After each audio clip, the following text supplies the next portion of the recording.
Wine. Seguimos en el pabellón del Desde el V Suárez, el quinto pabellón internacional de vino. Y hoy me acompaña el señor Alan Papp, National Sales Director de una bodega en Napa Valley que se llama Darioush. Vamos a hablar también de un proyecto que tienen en Argentina que se llama Capataz. Estos son unos vinos de gran calidad, de gran concentración, poder y elegancia también. So, Alan, thank you for the opportunity. Pleasure being here. I Thanks really for having me. appreciate your time. We love being here. Before we get into the wines one by one, tell us about who you are. Tell us how you got involved in the wine business.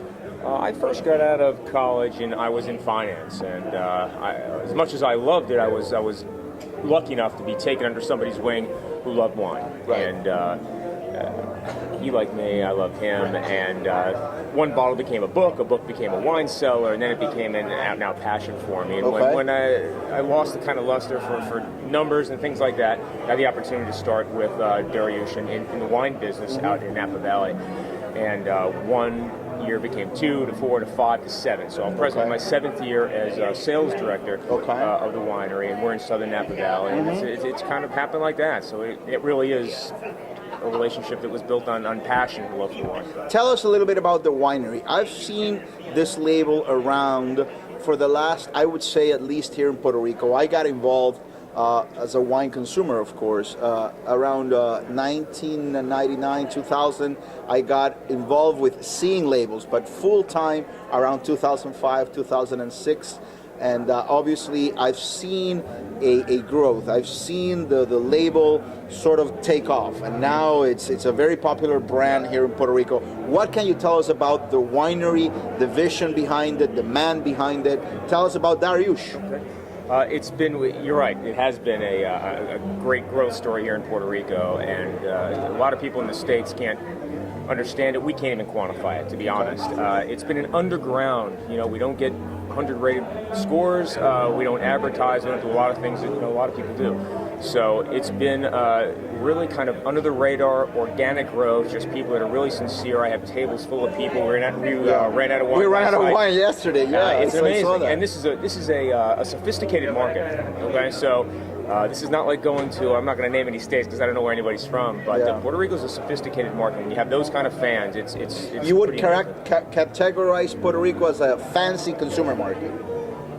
Absolutely. Okay. I would say that it's really, it's fragmented in that you have your 5% and everybody else, but you do have a really sophisticated upper echelon market, no question about great. it. And there's a lot more people interested in the States, I can tell you about that. That's good to know, as obviously a wine lover here in Puerto Rico. So I know that you have to go because you have big crowds waiting to try your amazing wines. We're going to taste 2 wines today. We're going to taste the Capataz and then the Cab. What can you tell us about this project that's in Argentina, right? Okay. Capataz is a good story. Our owner, Darioush and proprietor, went down kind of on vacation, really, and didn't go down with the idea of actually buying anything down in Mendoza. So he fell in love with this vineyard. He went up to visit it, and this was just because he loved the wine. Talk more about the wine. He was there with some friends. He's a passionate man about a lot of things, but wine obviously being one of them. And he's from Iranian descent, right? He is, yes. He's Persian. He left when the Shah was deposed back then. And I've seen pictures of the property, and it's just beautiful, right? It's like a homage to. It is, exactly. It's kind of our acquiesce to homage to our Persian ancestry, and it was done very well. And it's beautiful. He's a man of many passions, but this being one of them. And long story short, he was able to buy this vineyard when he was down there. He fell in love with it, and it just happened to where circumstances agreed with each other, and he bought the property. In Mendoza, right? Yes.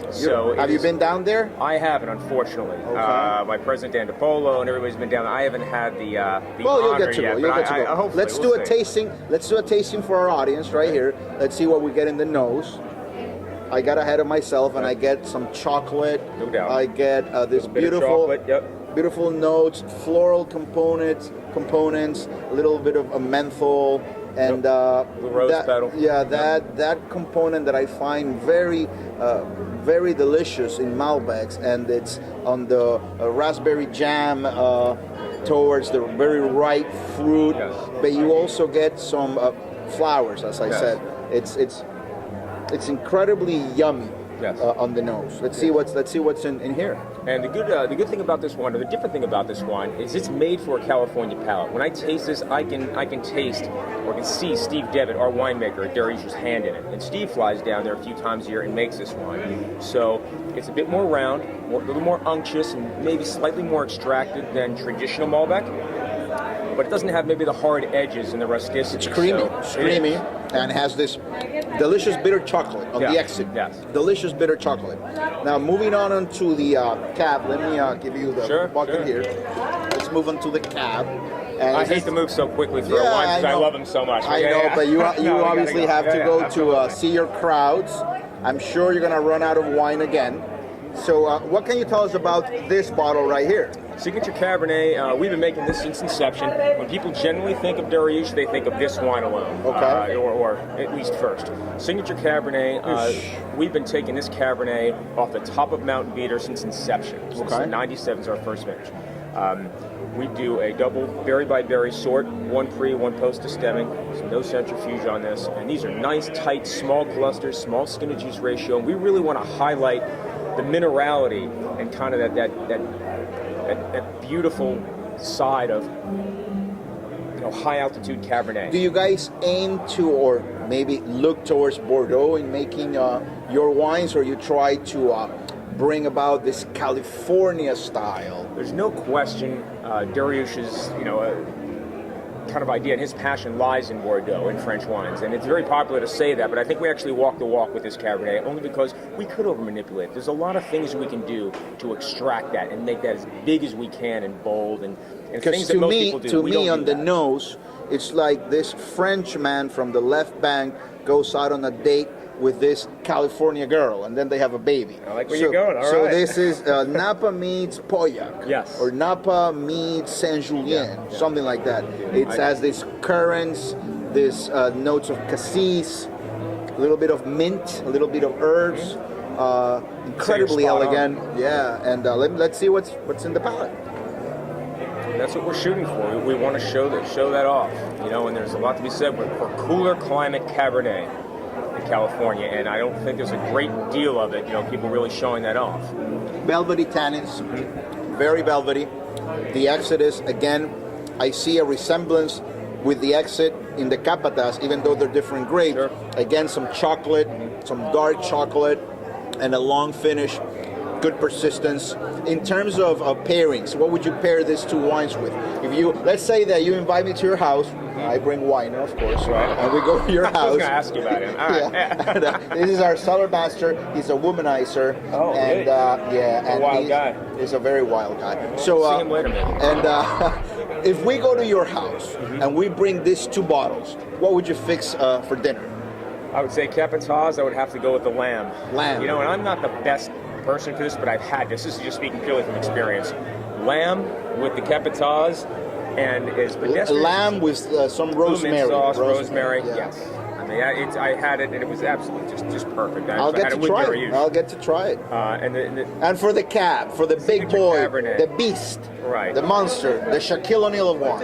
I'm not going to just say steak. I hate to bring it down to that, but that is it. The best meal I had with that wine was with steak, but I'll break it down to actually a bone-in ribeye. Okay. Oh, and it was probably the best pairing I've had with a wine in my life. Certainly top 5. So okay, before you go, any news, any projects, something that you're working on, any new labels, something that you can share with our audience, any new bottles coming up in the next couple of years, something that is not obviously exclusive, or something that it's something that cannot be made public yet, but are you going to continue to grow on the labels that you have? Well, we're going to continue to grow, obviously, what we're doing here. We're in the midst of coming out with the 2012s. We're trying to get that out by the end of the year. We're moving very quickly, especially in Puerto Rico, but we are very excited about the 2012 vintage. Okay. It's a nice, long, even growing season. It's about picture perfect. You couldn't write it any better.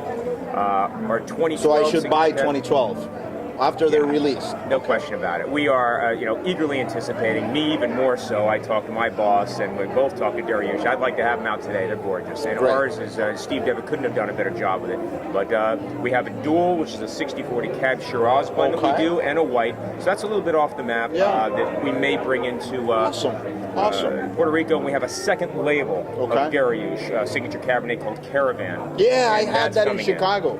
I had that in Okay. Chicago, yeah, and that retails for around, I don't remember, I paid like $39 for it. Almost, depending on what market you're in, half of signature Cabernet, but same juice, same clone, same I root remember stock, that same one, and plant it was material. delicious, the Caravan. Yeah. I had that with my wife at a very nice shop called The Kitchen. What was the name of that place where they taught how to cook?